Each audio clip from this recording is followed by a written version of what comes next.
رواية في صحيح مسلم: أبي وأبوك في النار، أم النبي أيضا في النار.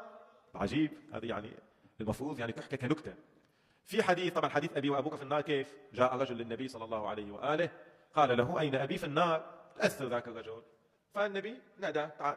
قال: أما ترضى أن يكون أبي وأباك في النار؟ فرح، خلينا نستبشر، أهم شيء اثنين مع بعض. هذا الحديث في صحيح مسلم. زين، في حديث نفس السيناريو لكن مختلف الشخصيات. جاءت امرأة للنبي فقالت له: يا رسول الله أين أمي؟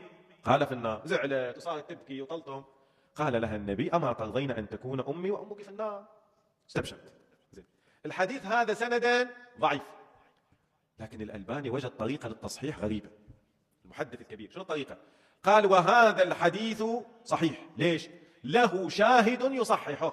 شنو الشاهد؟ حديث أبي وأبوك في النار، بما أن أبو النبي في النار فأمه في النار أيضا.